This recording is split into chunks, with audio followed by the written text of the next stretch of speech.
घड़ा बना के नाई वही तो जानता है कि मटका कहाँ से चटक गया है, अन्यथा कोई नहीं जानेगा। वह घड़ा की चटकी हुई वो नवज को पहचान सकता है कि ये घड़ा कहाँ से चटका है ना। तो वो घड़ा चटका हुआ है ना, तो वहीं पे कुमार को पता है कि ये मेरा घड़ा कैसे सही हो सकता है। तो कहते हैं ना, ऐसे परमात्मा के बच्चा हम बेटा और बेटी हैं, उसने बनाए है ना, किसी और ने तो नहीं बनाए ना, मनुष्य ने बनाए ना, उस परम पिता परमेश्वर निराकार ईश्वर ने बनाए हैं, है ना।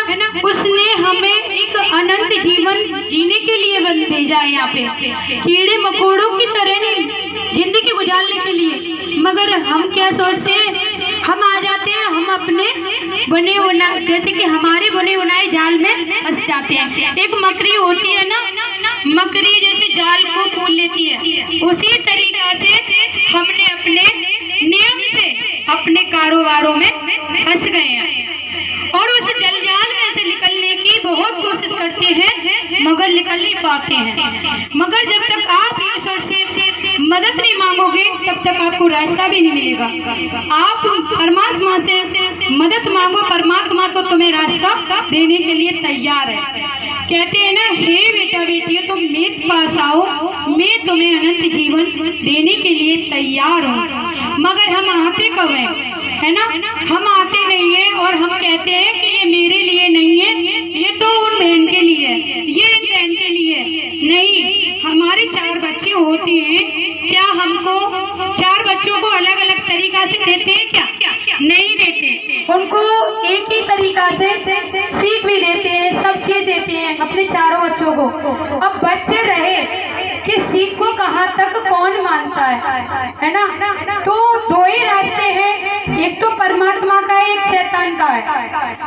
या तो परमात्मा तुम्हारे दिल में और तुम्हारे रास्ते में काम करेगा या शैतान काम करेगा। शैतान की खूबी है जैसे कि लड़ाई झगड़ा चुगली निंदा ये करने के लिए, और परमेश्वर कहते हैं कि तू इन सारी चीजों से बैर कर दे, इन चुगली और निंदा से दूर हो जा।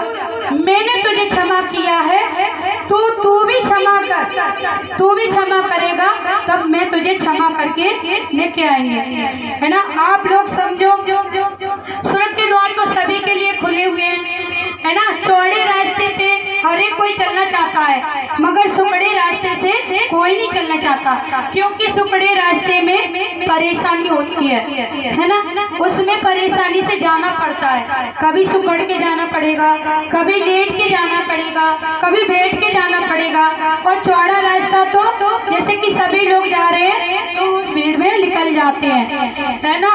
तो परमेश्वर को कहते हैं बेटा तो अगर झूठ से नफरत कर ले, परमात्मा तो कहते हैं कि झूठ और बुराई से बैर कर ले तो मुझे पालेगी। मगर हम परमात्मा को जगह कहाँ देते हैं? आज तक परमात्मा से सब कोई इच्छा करते हैं, हे पिता मेरी ये इच्छा पूरी हो जाए, मेरी ये इच्छा पूरी हो जाए। आपकी इच्छा तो परमेश्वर कर देता है, मगर परमेश्वर की इच्छा आप लोग पूरी कर रहे हो क्या आप लोग पूछ सकते हो अपनी अपनी आत्मा से कि पिता ने हमारे लिए हम क्यों भेजे हैं? और हमारे परमात्मा से पूछते हो कभी कि पिता आपकी इच्छा क्या है, आपकी मर्जी क्या है, आप हमें बताइए। तो आप जब पूछोगे तो परमात्मा बताएगा नहीं। जब परमात्मा तुम्हारे सारे काम कर रहा है निस्वार्थ होके, तो परमेश्वर के लिए आप विनती प्रार्थना मगन होके करोगे तो क्या आपको मिलेंगे नहीं? अरे परमेश्वर तो बहुत अच्छा है, दयालु पिता परमेश्वर है, निराकार है। वो अपने बेटा बेटियों को कभी दुख नहीं होने देता है। वो तुमसे ये भी कहता है कि आप लोग कहते हो ना कोई भी काम हो जाता है तो परमेश्वर को आप बुरा बुरा बोलते हो। नहीं, ये हमारी गलत प्रेम नहीं है। जैसे कि हमारे 4 बच्चे हैं, हम उसको सदा से बच्चे को अनंत जीवन देना चाहते हैं, अच्छे कपड़े, अच्छे जूते, अच्छे खिलाना पिलाना।